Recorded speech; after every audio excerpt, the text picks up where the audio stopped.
Mesdames et messieurs de la presse, bonsoir. Très heureux de vous retrouver dans le cadre de cet exercice de redevabilité qui sera particulier un peu dans la suite de l'exercice que nous avions eu il y a quelques semaines ici avec la ministre d'État, ministre des Affaires étrangères, qui est venue nous expliquer dans les détails l'accord qui a été signé à Washington entre le gouvernement de la République démocratique du Congo et les gouvernements du Rwanda sous les auspices du gouvernement américain.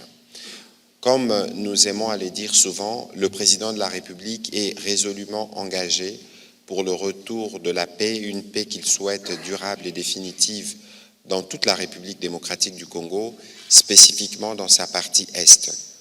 Depuis le rendez-vous manqué du 15 décembre 2024 à Luanda, je voudrais vous faire un rappel de ce qui a pu être entrepris et qui nous permet aujourd'hui d'être à l'avant-dernière étape avant que nous ne puissions avoir un accord de paix, cette fois-ci avec le groupe M23. Le 18 mars 2025, vous vous souviendrez, le président de la République a rencontré autour de l'émir du Qatar le président du Rwanda. Une déclaration en était ressortie fixant la volonté de deux parties de parvenir à la paix. À la suite de cette déclaration, des discussions ont commencé entre le représentant du gouvernement de la République démocratique du Congo et ceux du M23 qui ont abouti au 23 avril 2025 à la signature d'une déclaration qui fixait les principes des discussions et qui appelait à un cessez-le-feu et qui engageait y compris les professionnels des médias à accompagner cette initiative de paix. 2 jours plus tard, il y a eu la déclaration de principe signée cette fois-ci à Washington entre notre ministre des Affaires étrangères et son homologue rwandais qui fixait les lignes de ce qui a figuré dans l'accord qui a été signé le 27 juin 2025. Ensuite, il y a eu la déclaration de principe qui a été signée samedi 19 juillet 2025 qui fixe les grands points qui feront l'objet de l'accord qui devra être normalement signé suivant l'esprit de ce qui avait été dit dans la déclaration de principe autour du 20 août. Et donc ce soir, nous avons le privilège de recevoir le vice-premier ministre, ministre de l'Intérieur, qui était à Doha et qui était un peu comme l'observateur du gouvernement pour suivre de près les discussions qui se faisaient. Comme vous l'avez vu, il y avait aussi son homologue rwandais qui était sur place parce que le point des déblocages de ces discussions a commencé par la rencontre entre le président rwandais et les présidents de la République démocratique du Congo autour de l'émir du Qatar. Et donc, monsieur le vice-premier ministre, bonsoir. Bonsoir. Et ce soir, nous voulons donc, dans un exercice, votre déplacement au Qatar à Doha, mais surtout les contenus de la déclaration de principe qui a été signée par les représentants du gouvernement et qui a été négociée après plusieurs jours pour que nous puissions comprendre la lettre et l'esprit, parce que la construction de la paix requiert aussi l'implication de Congolais qui nous suivent de partout, y compris dans les parties qui sont sous contrôle de forces d'agression. Et donc ce soir, nous sommes friands d'écouter vos détails et certains éléments qui nous permettront de mieux comprendre la stratégie du président de la République et de comment, dans les jours qui viennent, on aura tous les documents sur papier qui nous permettront de construire la paix. Vous avez la parole, monsieur le vice-premier ministre. Bon, je crois que vous avez résumé les circonstances et l'exercice auquel nous nous sommes donnés à Doha. Tout le monde sait qu'il y a eu différentes étapes. Après, du fait principalement du conflit armé et de la crise sécuritaire qui sévit en République démocratique du Congo, principalement dans sa partie orientale, dans les provinces du sud Kivu et du nord Kivu, dans une bonne partie des territoires de ces provinces. Il y a eu des tractations au niveau de la sous-région, de la région et du continent, qui ont quand même amené à certaines prises de position, mais qui n'avaient pas réussi à bien maîtriser le conflit pour nous amener aux cessations des feux. Et par la suite, au niveau international, il y a eu des initiatives à la suite d'une résolution du Conseil de sécurité et d'une initiative prise par le président des États-Unis, mais aussi l'émir du Qatar. Et aujourd'hui, nous nous retrouvons avec des déclarations de principe et un accord de paix entre la République démocratique du Congo et la République du Rwanda. Et nous sommes à l'attente ou à la veille de la signature d'un accord de paix entre la coalition M23 AFC et la République démocratique du Congo. Et cet accord de paix a été précédé ou est précédé aujourd'hui par une déclaration de principe, suite aux discussions qui se tiennent à Doha sous la direction de la médiation du Qatar, de l'État du Qatar. Et nous étions arrivés au cours de ces discussions à un tournant décisif avant la signature où la médiation avait constaté des difficultés entre les parties qui n'arrivaient pas à se convenir sur un document final pouvant permettre une signature de la déclaration des principes. C'est comme ça que, dans leur expertise dans ce type d'exercice qui amène à la signature des différents documents, ils ont estimé qu'il était important de faire venir, de faire participer des personnalités qui pouvaient avoir une autorité ou une caution morale sur les équipes qui négociaient pour la finalisation de la rédaction de cette déclaration de paix. Et c'est dans ce sens qu'ils ont estimé que ces personnalités devaient être d'une certaine responsabilité. Et on a identifié un membre du gouvernement de la République démocratique du Congo et un membre du gouvernement de la République du Rwanda, parce que aujourd'hui, je crois que c'est l'un des indicateurs majeurs qui peut nous convaincre tous, que ce soit en République démocratique du Congo, mais aussi au niveau international, qu'aujourd'hui la crise trentenaire qu'a subi, la crise sécuritaire trentenaire qu'a subi la République démocratique du Congo est aujourd'hui mieux explicitée, mieux connue, mieux définie en termes des différents intervenants. Et l'accord de paix de Washington l'a consacré d'une certaine manière.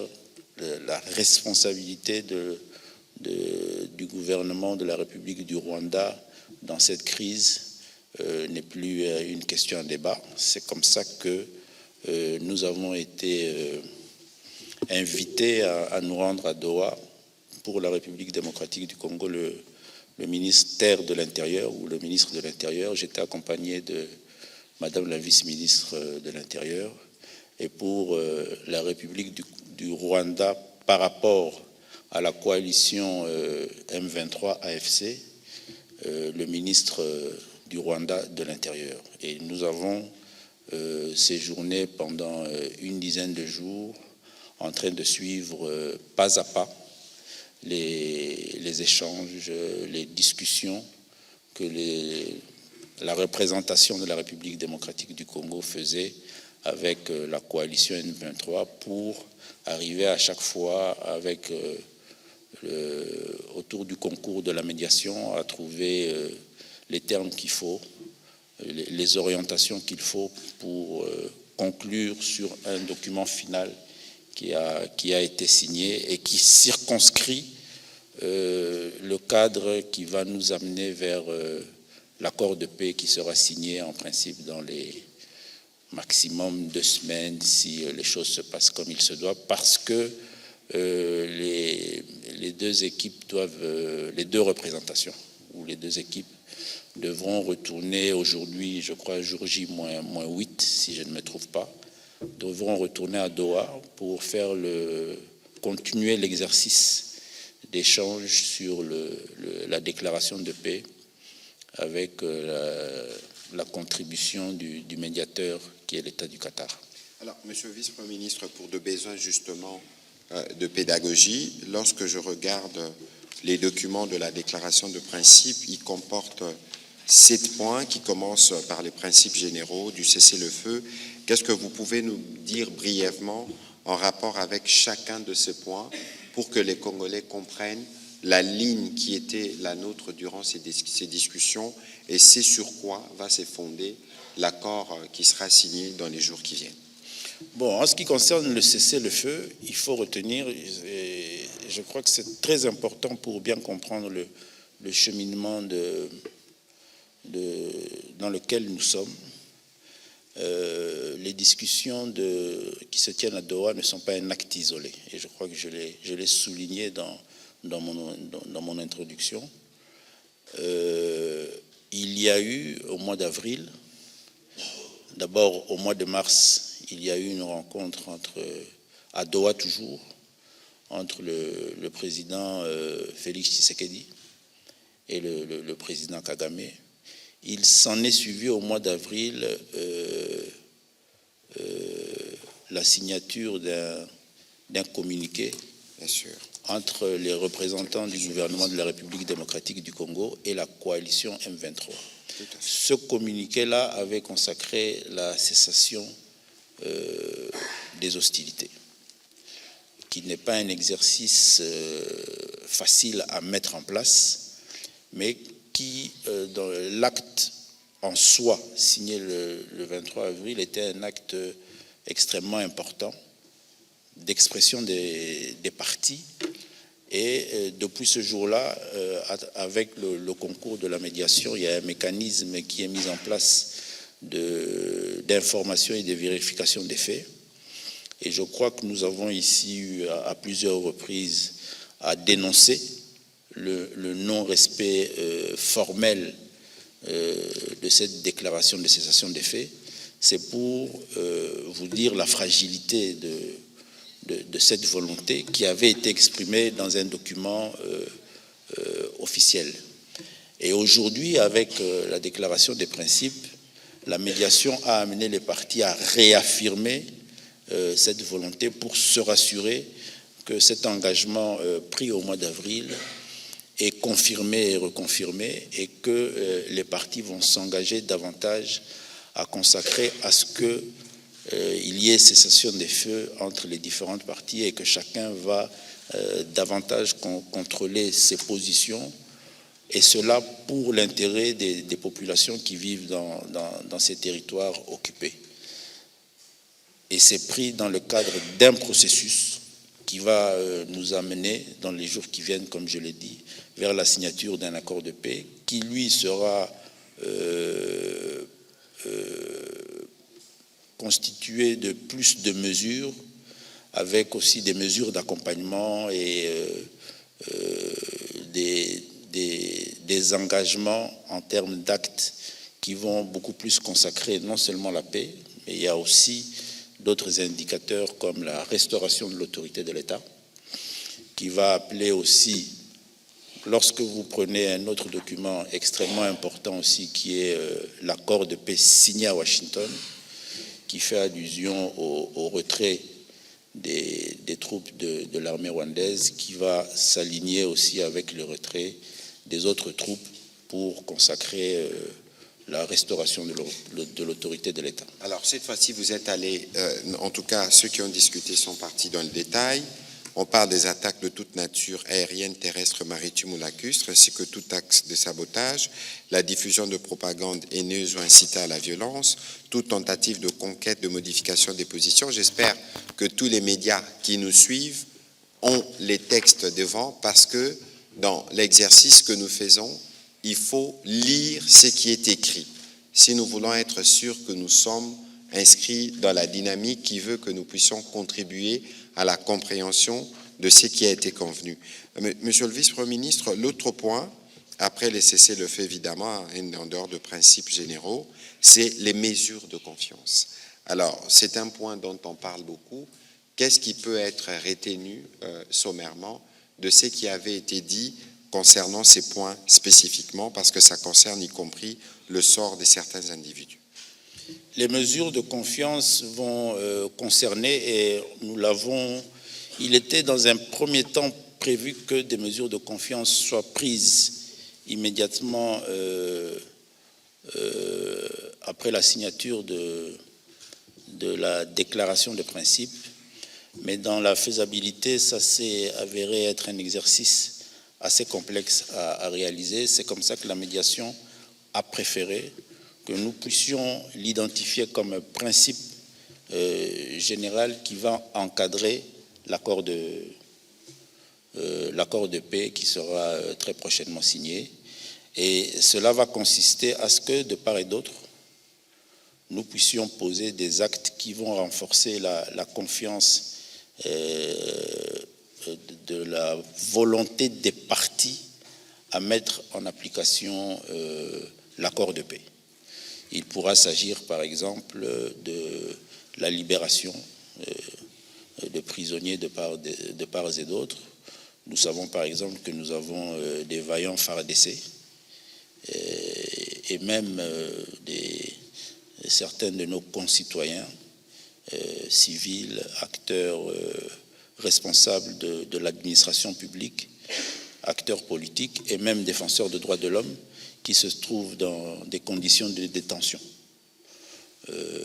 Certains sur le territoire national congolais, d'autres à l'étranger, pour ne pas dire au Rwanda. Ça pourra faire l'objet de cela, c'est-à-dire leur relaxation de part et d'autre.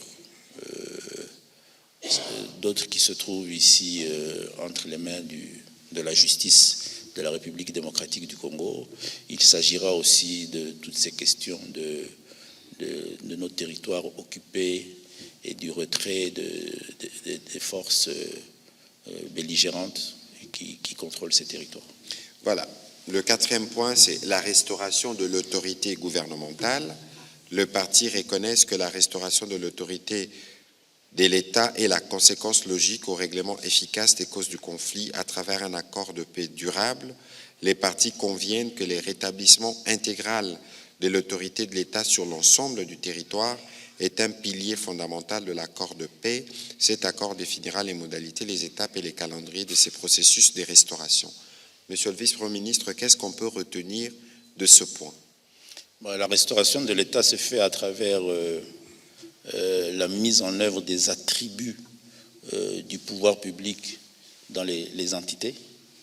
Donc il va falloir, et ça au niveau du ministère de l'Intérieur, nous sommes en train de nous y apprêter, il va falloir que nous puissions redéployer l'administration.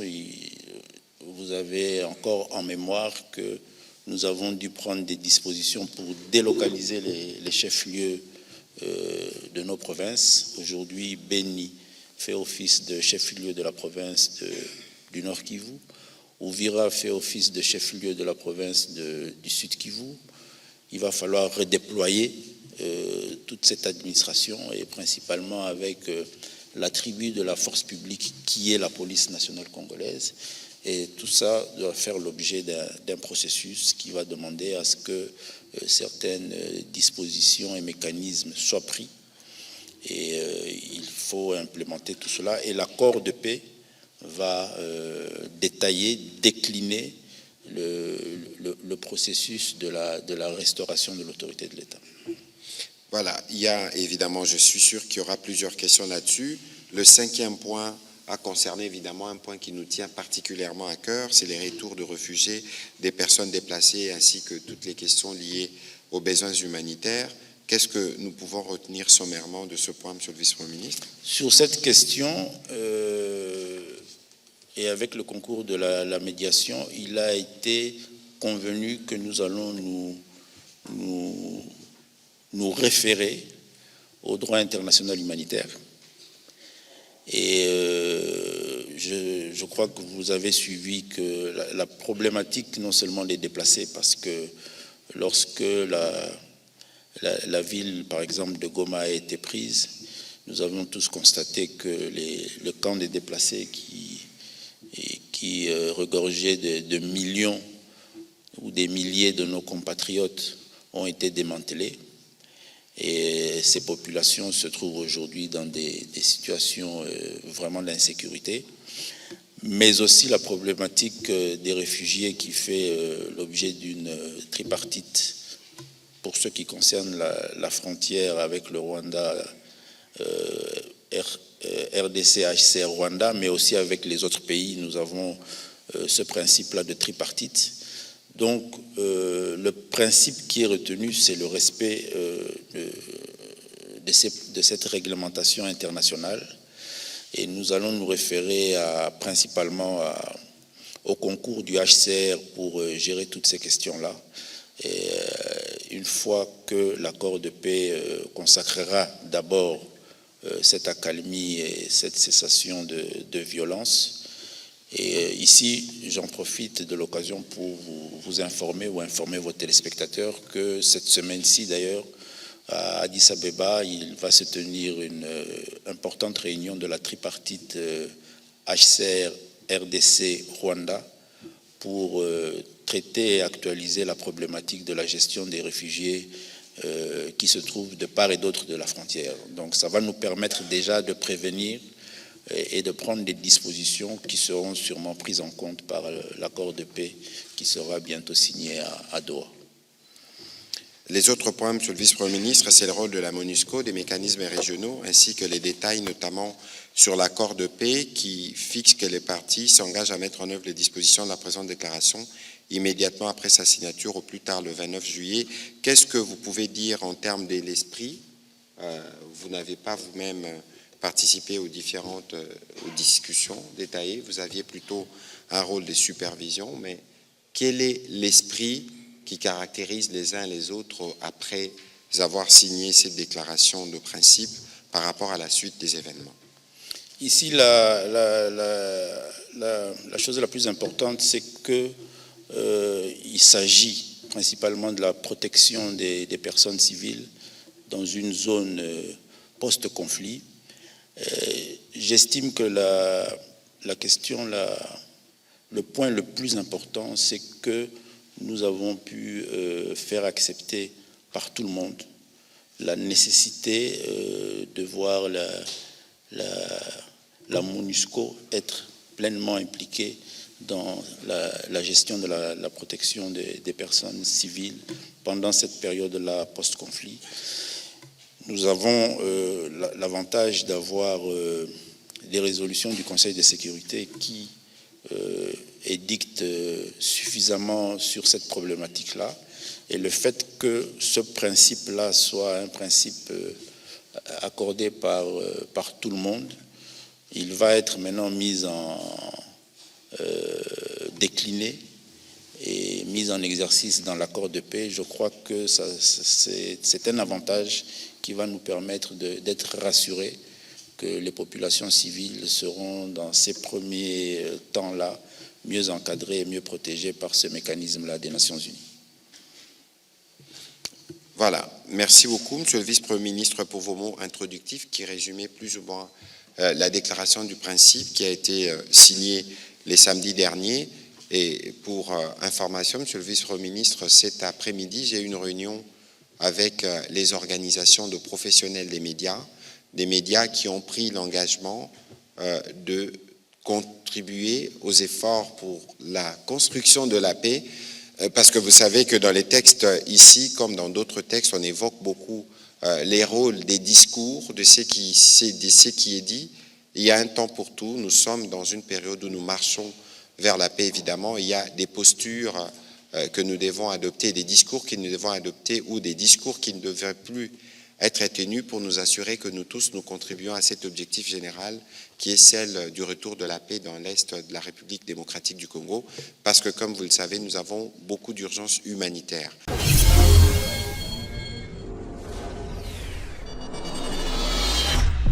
Le Rwanda, pensez-vous qu'on puisse aboutir à une paix durable tant que le dialogue rwandaise ne serait pas organisés à Kigali. Parce qu'on peut les désarmer. Ils deviendront quoi? Parce qu'ils ils seront citoyens rwandais. Est-ce que cet aspect qui n'apparaît pas m'inquiète un tout petit peu? Vous avez parlé, la question au ministre Mouyaya, d'une crise trentenaire. Mais pendant 30 ans, le peuple congolais s'est engagé dans une sorte de lutte. Partout où il se trouve, à travers le territoire national, lutter à sa façon, avec des paroles, avec des actes, avec des prières et j'en passe. Et aujourd'hui, on doit changer des paradigmes, on doit changer des narratifs.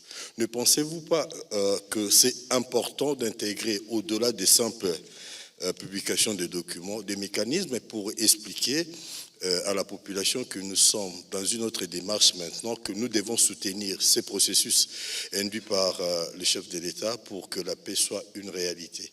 La paix des cœurs, mais la paix aussi entre les peuples. Écoutez, la paix est un choix. Et le président de la République a fait ce choix. La paix impose un prix. Et c'est le prix que nous payons dans ces différentes discussions. Aujourd'hui, dans la discussion que nous avons eue, notamment avec les médias, parce que vous avez un rôle crucial en tant que vecteur entre nous et la population. Il y a un temps pour tout. Il n'y a aucune guerre qui ne se termine pas. Nous sommes dans une phase, et c'est la phase la plus délicate parce que c'est la phase qui nous amène vers l'atterrissage en allant vers la paix. Et c'est au nom de cette paix, au nom du prix que nous devons payer pour la paix, que nous devons faire des concessions. Nous faisons des concessions, y compris au niveau justement du front médiatique que nous tenons, par rapport au contexte qui a évolué, qui ne change en rien la nature des ennemis que nous avons, que nous combattons. Mais parce que nous avons tous pris des engagements qui sont coulés dans des accords ou dans des déclarations de principe devant témoins, parce que le monde entier qui se préoccupe de cette crise qui dure depuis bien longtemps nous a demandé, nous a dit qu'il fallait aller vers la paix. Rappelez-vous, parce que je vois beaucoup de gens réagir déçus, le président de la République était clair en disant qu'on ne devrait pas négocier avec les M23. Mais lorsque vous avez vu, à partir du mois de février, le gouvernement américain sanctionner le numéro 2 du régime rwandais, James Kabarebe, vous avez vu les Français, les Britanniques, les Allemands, l'Union européenne, toutes ces institutions internationales ont pris des sanctions. Je ne parle pas des 3 débats que vous avez suivis au Conseil de sécurité et qui a permis d'avoir la résolution 2773. Dans toutes les décisions qui se prenaient, il y avait une recommandation qui nous avait été faite, de dire qu'il faut dialoguer. Nous, qu'est-ce que nous voulions dans la position du président de la République? C'était une position de fermeté qui a permis justement qu'il y ait des sanctions qui étouffent l'économie rwandaise aujourd'hui. Et donc, nous étions engagés sur différents fronts, et lorsque nous avons obtenu ces résultats probants qui ont permis de commencer d'ouvrir la voie à des discussions, le président de la République s'est ouvert pour qu'on arrive vers la paix. Et donc, il faut que tout le monde le comprenne parce que nous sommes cohérents par rapport à la détermination du président de la République pour mettre fin une fois pour toutes aux agissements du Rwanda. Quelqu'un parlait des causes profondes ici, mais la cause profonde, c'est aussi, entre autres, cette demande qui nous avait été faite à l'époque par la communauté internationale d'ouvrir nos frontières et accueillir. C'est en ce moment-là qu'on a accueilli les réfugiés rwandais, y compris les forces négatives. Et donc, là, aujourd'hui, nous sommes engagés sur cette voie. Et il faudrait que tout le monde, grâce à vous, les médias, que vous puissiez comprendre qu'il faut préparer la population à avoir la paix. Donc ça, c'était un élément important que vous lisiez, si vous relisez la feuille de route de Luanda, l'un des objectifs, comme dans l'accord de Washington, c'est que les 2 pays reprennent les relations diplomatiques normales, parce que quoi qu'il en soit, les 2 pays sont appelés à coexister. Voilà la géographie, ce qu'elle nous a imposé, et donc nous faisons notre part. VPM, pour votre question. Oui, effectivement, et je vais rebondir sur votre réponse. Donc, vous avez totalement raison de penser que le dialogue, nous devons faire en sorte ou encourager le Rwanda aussi à s'ouvrir vers une voie d'un dialogue interne. Et il y a un lien entre toutes ces questions-là. Et je crois que les documents et les accords, les engagements que nous sommes en train de prendre de part et d'autre va nécessairement nous amener ou les amener, eux, à cela. Vous voyez une cause profonde que le ministre Mouyaya vient d'identifier avec l'opération turquoise, où la communauté internationale a amené la République du Zaïre à l'époque à ouvrir ses frontières. C'était le début de nos malheurs, sous la forme actuelle des choses. Le retour qui fait l'objet des engagements pris dans les documents actuels va nécessiter un certain accompagnement pour que ce soit un retour définitif.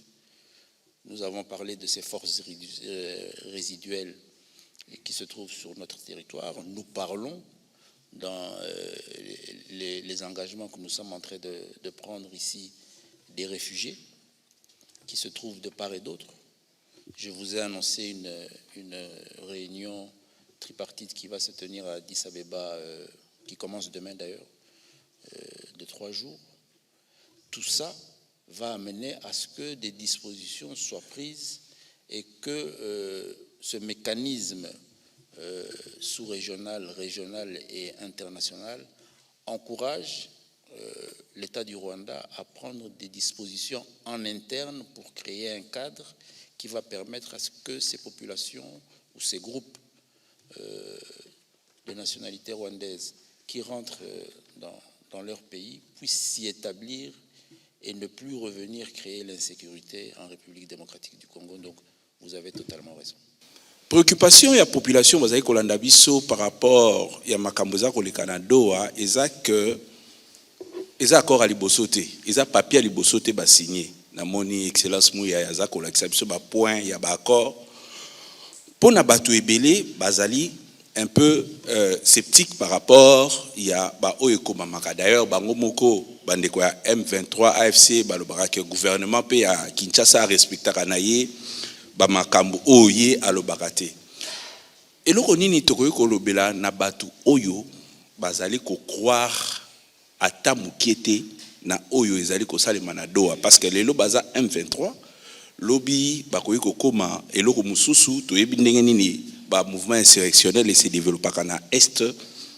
Est-ce que ekoki ko changer te et puis to zongela lisusu na point de départ? Est-ce que assurance nini gouvernement akoki ko pesa population au bazali kolanda oizo de Canada pour bazala sûr que to ke na voie malamu topé gouvernement et ko rassurer nini que 30 ans auto vivre yango lisusu te par tel élément.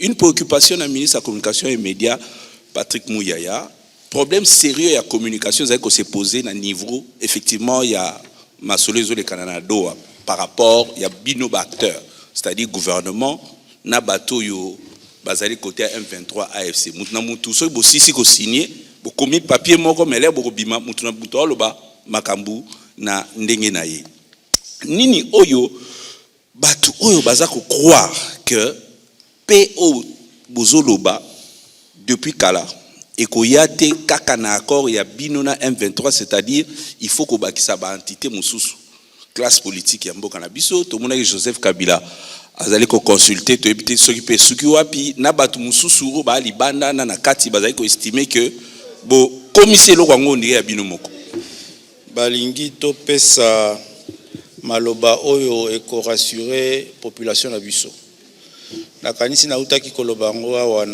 na ki français effectivement bitumba oyo ese umeli elimwaka ezongaka. Et pendant 30 ans oyo babanda koloba te bitumba oyo ntango elimwaka ekendaka wapi, ntango ezongaka eutaka wapi. Nde ezalaki eloko ya motuya ya koidentifie mpona kosilisa yango. Eloko oyo bino bapanzi sango ifo boyebisa population na biso po bazala rassuré ke lelo oyo toza na étape mosusu tomati likolo pe tozwi ba solution oyo ekoki kopesa biso confiance ke ntango tokosigner accord de paix oyo ya Doha, ntango tokozala na mise en œuvre ya paix ekozala mpona abupia eloko yango ezonga lisusu te. Eloko ya motu ya eza nini, eza ke toidentifie instigateur ya mobulu na kati ya mboka na biso pe andimi atika mobulu na ye wana a signé accord de paix na République démocratique du Congo. Parce que liboso ya wana kolobake non ngai te naza kutu na batu te, mais lelo yo a signé accord de paix akepe na conseil des ministres na ye a ratifié accord de paix wana toke na Doha aye kotelemela bato ya ye atindaka na mobulu na mboka po alandela bango ayebisa bango non tokei tosi c'est fini maintenant. Eza nde eloko ya motuya oyo korassurer population na biso obino fo boyebisa population ke oui tokomi nanu te me tozokoma kala mingi te, parce que bapesi biso 10 jours ya mois break mpona to intégrer ba principe ya déclaration. Les lots sont déjà na deuxième jour. Donc dans 8 jours, l'équipe est kozonga na Doha. Et kuna na Doha, c'est maximum 10 jours pour la signature et accord de paix. Donc tous à la incrédulité. Les amboka na biso, pepe yango bisonde tokosala ke et à la réalité. Obi nakin balobara toyo kana solo. C'est aussi sur kana solo. Après tout ça ranin. Merci.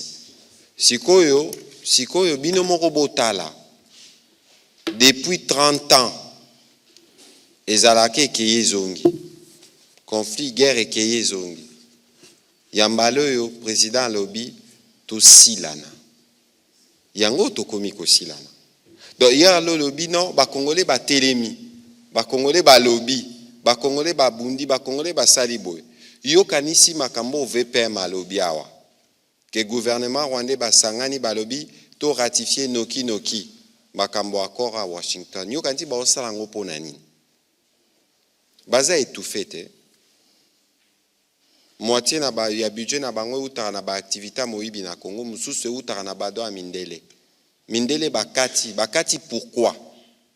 Po mindele ba koma na po akokata ifale ba yoka bambelati ba yoka mingongo ba Congolais yango il faut kopesa ba Congolais nyonso bisika bazali matondo mingi ndenge ba telemaka pe to ko telemaka atata bitumbesili Congolais faut ko telema parce que leur bitumbesili il faut ko protéger sikoyo po monguna zonga te to yebi ba jeune bango ekeye zongi ozomona donc lelo oyo tozo sala mikolo yo na VPM to bandaki na mineta eza faza liboso parce que moni makambo ya kimia ba Congolais nyonso fo bakotango lelo to yambaki ba pandisango to sololi na bango awa bao batala ka télévision nationale to sala ka ba émission sur accord na lingala pe bino ba pandisango za bo ba lingala lo ba chilubo lo ba Swahili to koya parce que oyo tozo sala kapona bato balobaka lopoto te.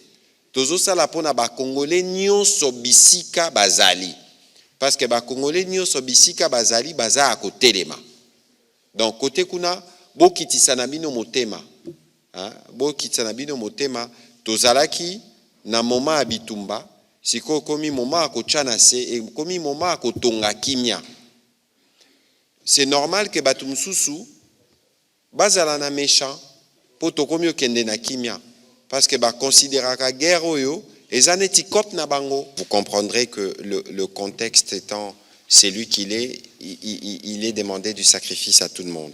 Le vice-premier ministre l'a rappelé, dans ces différentes négociations, il y avait des lignes rouges. Et aujourd'hui, avec tout le travail qui a commencé, le respect de la Constitution sera garanti, la préservation de l'intégrité territoriale, la restauration intégrale de l'autorité de l'État. C'est une détermination du président de la République et je pense qu'avec l'appui et l'implication de tous les Congolais, nous allons atteindre l'objectif final recherché. Merci et bonne soirée chez vous.